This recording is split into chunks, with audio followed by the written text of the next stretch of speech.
ഒരു സ്ത്രീ പോലീസിന്റെ മുഖത്ത് നോക്കി പറയുകയാണ്, "സാറേ, എന്നെ പുറത്ത് വിട്. പുറത്ത് വിട്ടാ ഞാനത് ചെയ്തിരിക്കും സാറേ. ആ തെറ്റ് വീണ്ടും ഞാൻ ചെയ്യും." യാതൊരു പേടിയും ഇല്ലാതെ ആ സ്ത്രീ പോലീസിന് പറയുകയാണ്. ആ സ്ത്രീ ചെയ്ത തെറ്റെന്താണ്? 1, 2 തെറ്റല്ല, ഇതിന്റെ 10ഓളം തെറ്റുകളാണ് ആ സ്ത്രീ ചെയ്തിരിക്കുന്നത്. ആണുങ്ങളുടെ എല്ലാം ഉറക്കം കെടുത്തിയ രേഷ്മയുടെ കഥയാണ് ഇന്ന് പറയാൻ പോകുന്നത്. രേഷ്മയെ അങ്ങനെ പോലീസ് പിടിച്ച്. രേഷ്മയെ ചോദ്യം ചെയ്തപ്പോൾ പോലീസ് പോലും ഇങ്ങനെ ഒന്ന് അടങ്ങി വിറച്ചു പോവുകയാണ്. ഇങ്ങനൊരു കഥയുണ്ടോ? ഇങ്ങനൊരു സ്ത്രീയുണ്ടോ? സ്വാഭാവികമായിട്ടും ഒരുപാട് കേസുകൾ കൈകാര്യം ചെയ്തതാണ് ഈ പോലീസ്. പ്രത്യേകിച്ച് ആര്യനാട് പോലീസ്.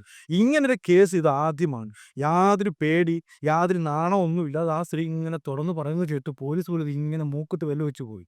അവരുടെ അനുഭവത്തിൽ ആ സംഭവമാണ്. വൈക്കത്ത് തുടങ്ങിയ കള്ളത്തരം അല്ലെങ്കിൽ വൈക്കത്ത് തുടങ്ങിയ ചൈത്രയാത്ര ഈ രേഷ്മയെ അവസാനിപ്പിച്ചത് തിരുവനന്തപുരത്താണ്. എന്ന് പറഞ്ഞാൽ തിരുവനന്തപുരത്ത് വെച്ച് പോലീസ് പിടിച്ച് മുറിക്കാത്തുന്നു. തിരുവനന്തപുരത്തുള്ള ഒരു പാവപ്പെട്ട ഒരു മെമ്പറുടെ കഥയിലേക്ക് പോകുന്നത്.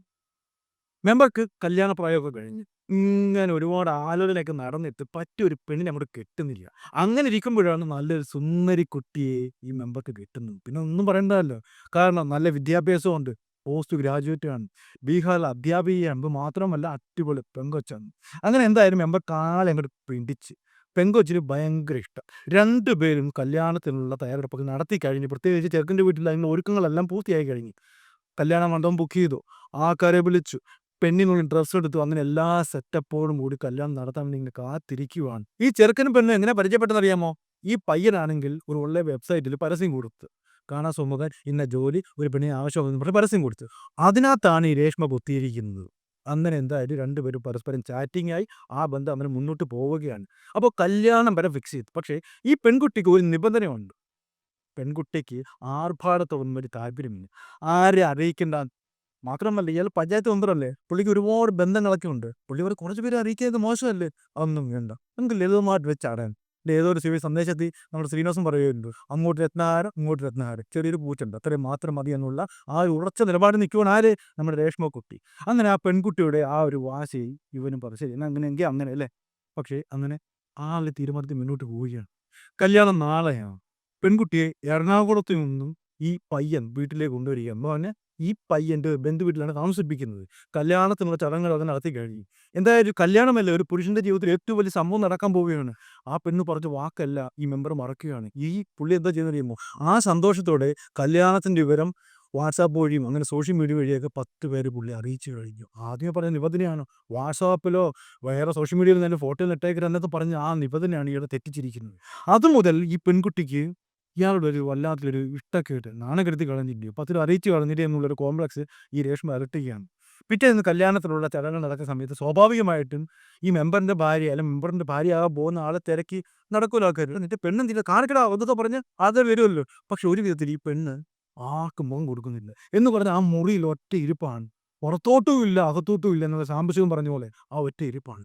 ആൾക്കാർക്ക് എല്ലാം ഒരു സംശയം. "എടാ ഇതെന്താടാ നിന്റെ പെണ്ണ് പുറത്തോട്ട് ഇറങ്ങി വരത്തില്ല, ഒന്ന് പരിചയപ്പെടാൻ പോലും പറ്റുന്നില്ല" എന്താന്നൊക്കെ പറഞ്ഞിട്ടും ഈ മെമ്പർക്ക് ഒരു സംശയം. എടാ ഇതെന്താ ആൾക്കാർക്കൊന്നും ഇവിടെ മുഖം കൊടുക്കാത്തെ? അങ്ങനെ പല സംശയം കൊണ്ട് മുന്നോട്ട് പോവുകയാണ്. അവിടെ മുതൽ ഒരു കല്ലുകടി ഈ മെമ്പർക്ക് തോന്നുകയാണ്. നാളെ മെമ്പറിന്റെ കല്യാണമാണ്. കല്യാണത്തലേന്ന് ഈ മെമ്പറിന്റെ ഒരു സുഹൃത്തിന്റെ വീട്ടിലാണ് പെൺകുട്ടിയെ താമസിപ്പിക്കുന്നത്. പക്ഷേ ആദ്യം മുതൽ തന്നെ പെൺകുട്ടിയുടെ സ്വഭാവത്തിലൊക്കെ പല വിചിത്രമായ കാര്യങ്ങൾ ആൾക്കാർ നോട്ട് ചെയ്ത് കഴിയും. ഈ മെമ്പർ നോട്ട് ചെയ്യും. അങ്ങനെ പിറ്റേന്ന് രാവിലെ എത്തി ഈ പെൺകുട്ടിയെ കുളിക്കാൻ വേണ്ടി ഈ മെമ്പറിന്റെ സുഹൃത്തിന്റെ ഭാര്യ കുളിമുറിയിലേക്ക് വിടുകയാണ്. പക്ഷെ അവിടെയും ഈ പെൺകുട്ടി വിചിത്രമായ രീതിയിലാണ് പെരുമാറുന്നത്. പെൺകുട്ടി കുളിച്ചില്ലെന്നേ. കുളിച്ചില്ലെന്ന് മാത്രമല്ല, ഒരു വേറെ ഏതോ ലോകത്തിലെന്നതുപോലെ കുളിക്കാതെ ഇറക്കുകയും ചെയ്യും. ഇത് മെമ്പറിന്റെ സുഹൃത്തിന്റെ ഭാര്യ ശ്രദ്ധിച്ചേ. കുളിമുറിയിൽ പോയിട്ട് കുളിച്ചില്ല, ഇതെന്ത് പറ്റി? അങ്ങനെ ആകെ മൊത്തം ടോട്ടൽ കൺഫ്യൂഷനാ. അങ്ങനെ പെൺകുട്ടി കുളിച്ചാലും ഇല്ലേലും മേക്കപ്പ് ചെയ്യാൻ വേണ്ടി മേക്കപ്പ് റൂമിലോട്ട് വിട്ടു. അപ്പോൾ എല്ലാവരും കൂടി ഒരു ചർച്ച നടത്തുകയാണ്. ഇവള് വന്നപ്പം മുതൽ ഈ ബാഗ് എടുത്ത് മറ്റേ ലേഡീസ് ബാഗ് എടുത്ത് ഇങ്ങനെ കഷത്തി എടുത്ത് വെച്ചേക്കുന്നു. ആർക്കും കൊടുക്കുന്നില്ല. എപ്പോഴും ഒരു കൈ എൻ്റെ പുറത്തിരിക്കുന്നുണ്ട്. അതിനെന്തോ രഹസ്യം ഉണ്ടല്ലോ. അങ്ങനെ ഈ പെൺകുട്ടി മേക്കപ്പ് റൂമിലൊക്കെ എത്തുന്നു. ബാഗ് എടുത്ത് അറിയാതെ ആ കസേര പുറത്ത് എത്തുമ്പോൾ സൂക്ഷ്മം പോലെ കഴിവന്മാർ ആ ബാഗ് ചാടി വീഴുന്ന പോലെ എല്ലാം കൂടെ ബാഗ് കൈക്കലാക്കുകയാണ്. എല്ലാം കൂടെ ബാഗ് തുറന്നപ്പോൾ ആദ്യം ചെറുക്കൻ പടുകൂന്നും കൂടെ തറയിൽ വീണു കേട്ടോ. ബാക്കി പുറകെ നിൽക്കുന്ന ഉണ്ടാവും. ഈ ബാഗ് എന്തോ കണ്ടെന്നറിയാമോ? 10ഓളം ചെറുപ്പക്കാരോടൊപ്പം നിൽക്കുക എന്ന് പറഞ്ഞാൽ ഒരു ഫോട്ടോയിൽ ഒരു പയ്യനോടൊപ്പം നിൽക്കുന്ന രേഷ്മ, വേറൊരു പയ്യനോടൊപ്പം നിൽക്കുന്നത് വേറൊരു രേഷ്മ. അങ്ങനെ 10ഓളം പയ്യന്മാരോടൊപ്പം നിൽക്കുന്ന രേഷ്മയുടെ ചിത്രങ്ങൾ കണ്ട് ആരെങ്കിലും നടുങ്ങി പോകാതിരിക്കുമോ? നടുങ്ങിപ്പോയി, ഞെട്ടി വിറച്ചു പോകും. അങ്ങനെ സംശയം തോന്നി ആൾക്കാരെല്ലാം കൂടി നേരെ പോലീസ് വിളിക്കുവാണ്. പോലീസിന്റെ ചോദ്യം ചെയ്യലിൽ ഈ പെൺകുട്ടി എന്താ പറയുന്നതറിയാമോ? ഏതാണ്ട് 10ഓളം ആണുങ്ങളെ പെൺകുട്ടി കല്യാണം കഴിച്ച്. 3 എണ്ണം ക്യൂവിലാണ്. ഈ മെമ്പറിന്റെ കാര്യം കഴിഞ്ഞ ഉടനെ അവന്മാർക്ക് തന്നെ പ്രഥമ പരിഗണന. അങ്ങനെ അവന്മാർ വെയിറ്റ് ലിസ്റ്റിലാണ്. ഇത് കഴിഞ്ഞിട്ട് വേണം അവന്മാരെ ഒന്ന് ഒതുക്കിയെടുക്കാൻ വേണ്ടി. അങ്ങനെയുള്ള കാര്യങ്ങളാണ് പെൺകുട്ടി പോലീസിനോട് പറയുന്നത്. അപ്പോൾ സ്വാഭാവികമായിട്ടും ആരും ചിന്തിച്ചു പോലും എന്തുകൊണ്ട് ഈ പെൺകുട്ടി ഇത്രയും ആൾക്കാരെ കല്യാണം കഴിക്കുന്നത്? ഒന്നിനോടൊപ്പം അല്ലെങ്കിൽ ഒരാണിനോടൊപ്പം താമസിക്കുന്നുമില്ല. കുറച്ച് ദിവസം മാത്രമേ ഉള്ളൂ. അല്ലെങ്കിൽ ഏറിയ ഒരാഴ്ചയ്ക്കുള്ളിൽ ആ ബന്ധം അവസാനിപ്പിക്കുന്ന ഈ വീഡിയോ രക്ഷപ്പെടുന്നു. അപ്പോൾ എത്രത്തോളം ആണുങ്ങളുടെ വൈരാഗ്യം എന്നുള്ളത് കാരണം എന്തായിരിക്കും? ഒരു വൈരാഗ്യം തന്നെയാണല്ലോ. ഈ പെണ്ണിന് ആണുങ്ങളുടെ മുടിഞ്ഞ വൈരാഗ്യമാണ്. തീർത്താൽ തീരാത്ത പകയാണ്. ആ കാരണമാണ് ഇപ്പോൾ പോലീസ് എന്ന് പറയുന്നത്. ഈ പെൺകുട്ടിക്ക് ഒരു കുഞ്ഞ് അനുജനുണ്ട്. ആ അനുജൻ പ്രായപൂർത്തിയായിട്ടില്ല കേട്ടോ. പക്ഷെ പ്രായപൂർത്തിയാവാത്ത പയ്യൻ എന്താ കാണിച്ച പണിയെന്നറിയാമോ? മയക്കുമരുന്ന് ഉപയോഗിക്കുന്ന ഒരു മാഫിയയിൽ പെട്ടു. അങ്ങനെ മയക്കുമരുന്ന് കൈവശം വെച്ചതിന്റെ പേരിൽ പോലീസ് പിടിക്കുന്നു. ജുവനൈൽ ആക്ട് പ്രകാരം ജയിലിലാവുകയാണ്. അപ്പോൾ മുതൽ ഈ പെൺകുട്ടിയുടെ ജീവിതം ആകെ തകിടം മറിയുകയാണ്. ഉണ്ടായിരുന്നാൽ കാര്യങ്ങളൊക്കെ നോക്കുന്ന അച്ഛൻ എന്തെന്ന് അറിയാമോ? പിറ്റേ ആഴ്ച അല്ലെങ്കിൽ കുറച്ച് ദിവസത്തിന് ശേഷം ആത്മഹത്യയും ചെയ്തു. അതോടെ ആയപ്പോൾ ആകപ്പാടെ ജീവിതം തകിടം തുടങ്ങി. പിന്നെ സ്നേഹിച്ച പുരുഷൻ ഇവിടെ ഒരാൾ ആത്മാർത്ഥമായിട്ട് സ്നേഹിച്ചിരുന്നു, അവനും തേച്ചിട്ട് പോയി. അങ്ങനെ സകല ആണുങ്ങളും ഈ പെൺകുട്ടിക്ക് ഒരു വൈരാഗ്യമായിട്ട് ആ ഒരു ദേഷ്യം മുന്നോട്ട് കൊണ്ടുപോവുകയാണ്. അപ്പോൾ എല്ലാ ആണിലും കാണുന്ന ആ ഒരു കണ്ണോടെയാണ് സഹോദരൻ പോയി, അച്ഛൻ പോയി, മറ്റേ കാമുകൻ തേച്ചു. അങ്ങനെ ഒരു വൈരാഗ്യമായിട്ട് ഒരു പക മനസ്സിൽ സൂക്ഷിച്ചിട്ട് എല്ലാ ആണുങ്ങൾക്ക് പണി കൊടുക്കാൻ വേണ്ടി രംഗത്തേക്ക് വരികയാണ്. ഇവളെന്താ ചെയ്യുന്ന പണി എന്നറിയാമോ? ഇവക്ക് പറ്റിയ ഒരു ഇരയെ അവൾ തിരഞ്ഞെടുക്കുക. ഈ ഓൺലൈൻ മീഡിയയിലൊക്കെ പരസ്യം കൊടുക്കുക ചില ആണുങ്ങൾ വിവാഹ പ്രായം കഴിഞ്ഞ ആണുങ്ങൾ പരസ്യം കൊടുക്കുക. അവൾ പറ്റിയ തനിക്ക് പറ്റിയ ഇരയാണോ എന്ന് ഇവൾ നോക്കിയെടുക്കുക. ആണ് ചോദിക്കാനും പറയാനും വലിയ ബന്ധുക്കളോ ബഹളങ്ങളോ ഇല്ലാത്ത ആണുങ്ങളെ ഇവൾ ചൂണ്ടെറിഞ്ഞ് പിടിക്കും. എന്നിട്ട് വാട്സാപ്പ് വഴിയൊക്കെ ചാറ്റിങ് കൊണ്ടുവന്നു. എന്നിട്ട് കാര്യങ്ങളെല്ലാം കൃത്യമായിട്ട് മനസ്സിലാക്കും. താൻ അയാളെ കല്യാണം കഴിച്ച് തനിക്ക് നാളെ ഒരു കോടാലിയായിട്ട് മാറത്തില്ല എന്നുള്ള ഒരു നിഗമനത്തിലെടുത്ത് എന്നിട്ട് കല്യാണം കഴിക്കും. എങ്ങനെ കല്യാണം കഴിക്കാമെന്നോ? വേറെ വിവാഹ രേഖകളിൽ നിന്നും പേരൊന്നും കൊടുക്കാതെ ആ രജിസ്റ്ററിലൊന്നും കയറാതെ ഒരു ചെറിയൊരു ഇനി ഹിന്ദുക്കളുടെ കല്യാണ പ്രകാരമുള്ള ഒരു കെട്ട് ഏതെങ്കിലും ക്ഷേത്രത്തിൽ പോയിട്ട് ഒരു ഇത് കിരടയും അത് മാത്രമേ. അത് കഴിഞ്ഞ് വേറെ രേഖകളൊന്നും കയറത്തില്ല. കുറച്ച് ദിവസം അവനോടൊപ്പം താമസിക്കും. എന്നിട്ട് സ്കിപ്പാവും അടുത്ത ആണുങ്ങളുടെ ജീവിതത്തിലേക്ക് പോകും. അങ്ങനെ അവിടെ ആദ്യം ജൈത്രയാത്ര കുറിച്ച് ഇവിടെ വെച്ചാൽ അറിയാമോ? വൈക്കം സ്വദേശിയായ ഒരു പാവപ്പെട്ടവൻ്റെ ജീവിതം നശിപ്പിച്ചുകൊണ്ടാണ്. പിന്നെ പിന്നെ പിന്നെ കല്യാണം ഒന്നായി ട്രെയിനിൽ വെച്ചൊരുത്തിനെ പരിചയപ്പെടുന്നു, അവനെ കല്യാണം കഴിക്കുന്നു. പിന്നെ ആലപ്പുഴ ചേടുന്നു, അവനെ കല്യാണം കഴിക്കുന്നു. പിന്നെ ചേർത്തലക്കാരനെ പിടിക്കുന്നു, കൊല്ലത്തുള്ളവനെ പിടിക്കുന്നു. അങ്ങനെ അങ്ങനെ അങ്ങനെ 10 എണ്ണത്തോളമായി അവസാനം നമ്മുടെ ഈ മെമ്പറിലേക്ക് എത്തുന്നു. ഇതിനിടയ്ക്ക് പല സൂത്രവിദ്യകളും ഉപയോഗിക്കുന്നുണ്ട് കേട്ടോ. കാരണം ഒരു സംശയം പോലും തോന്നാത്ത രീതി ഇവള് പറയുന്നുണ്ട്, എനിക്ക് ബീഹാറിലാണ് ജോലി. അറിയാമല്ലോ ചേട്ടാ. അപ്പം എനിക്ക് ബീഹാറിൽ കിടക്കുന്ന സർട്ടിഫിക്കറ്റ് എടുക്കണം. എൻ്റെ സർട്ടിഫിക്കറ്റ് മുഴുവൻ ബീഹാറിലാണ്. അപ്പം ഞാൻ പോയിട്ട് വരാമെന്നും പറഞ്ഞ് ഇവിടെ മൂവിയാണ്. പിന്നെ രേഷ്മയെ പറ്റി ആർക്കും ഒന്നും അറിയത്തില്ല. പക്ഷെ ചില ആണുങ്ങൾക്ക് മാത്രം ഈ അബദ്ധം മനസ്സിലാവും. താൻ കബളിപ്പിക്കപ്പെട്ടു. പക്ഷേ പരാതിയുമായിട്ട് നീ മുന്നോട്ട് പോകത്തില്ല. കാരണം മറ്റൊന്നുമല്ല, ഇതാരും അറിഞ്ഞിട്ടില്ല. ഇനി വേറൊരു ഭാഗത്ത് ഇത് ബാധിക്കും. അതുകൊണ്ട് തന്നെ പലരും കണ്ടില്ല കേട്ടില്ല എന്ന് നടിച്ച്. ഇതാണ് ഈ പെൺകുട്ടിയുടെ ആയുധം. പക്ഷെ ഒരാൾ മാത്രം ഈ പെൺകുട്ടി കാണാനില്ല എന്ന് പറഞ്ഞ് മിസ്സിംഗ് കേസ് കൊടുത്തു. അത് മാത്രമേ ഉള്ളൂ ഈ പെൺകുട്ടിക്കെതിരെയുള്ള ഒരു കേസ്. അങ്ങനെ അവസാനമായിട്ടാണ് ഈ മെമ്പറിലേക്ക് എത്തുന്നത്. ഇവള് ചെയ്ത മറ്റൊരു പണി എന്താണെന്നറിയാമോ? ആദ്യം ഒരു കല്യാണാലോചനയുമായിട്ട് ഇവള് കൊമ്പ് കോർക്കുമ്പോൾ ഇവളൊരിക്കലും ഡയറക്റ്റ് വിളിക്കത്തില്ല.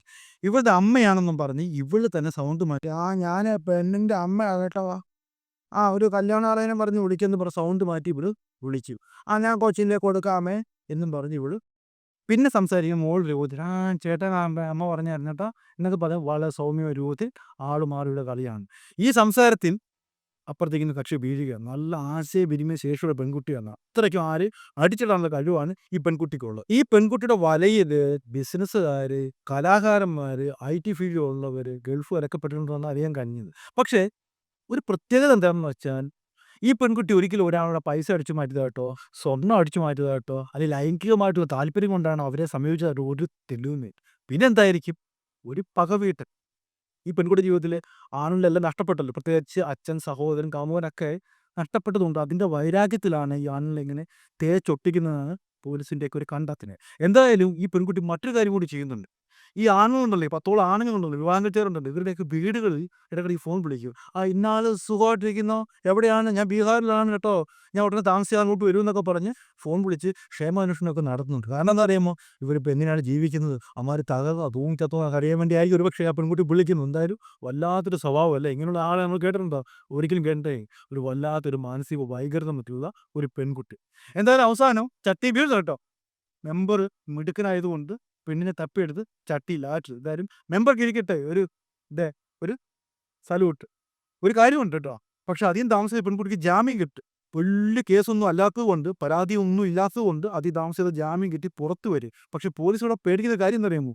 പോലീസിന്റെ മുഖത്ത് നോക്കി പറയുകയാണ്, യാതൊരു വിധമായിട്ടുള്ള ഒരു നാണക്കേടോ ഒരു കുമ്പസാരമോ ഒന്നും ഇല്ലാതെ പറയുകയാണ്, "ഞാൻ ഇനി സാറേ എന്നെ പുറത്ത് വിട്ടാൽ അടുത്ത ഞാൻ തൂക്കിയെടുത്ത് വലയിലാക്കുമെന്ന് ഉറപ്പ് കൊടുത്തിട്ടാണ് ജയിലിലേക്ക് പോയിരിക്കുന്നത്." ഈ പെൺകുട്ടിക്ക് ഒരു കൊച്ചുകൂടി ഉണ്ട് കേട്ടോ. ആ കൊച്ചിനെ അമ്മയുടെ കയ്യിൽ ഭദ്രമായിട്ട് ഏൽപ്പിച്ചിട്ടാണ് ഈ കളിക്ക് ഇറങ്ങി തിരിച്ചിരിക്കുന്നത്. കുട്ടി അമ്മയൊക്കെ സേഫ് ആണെന്നാണ് അറിയാൻ കഴിഞ്ഞത്.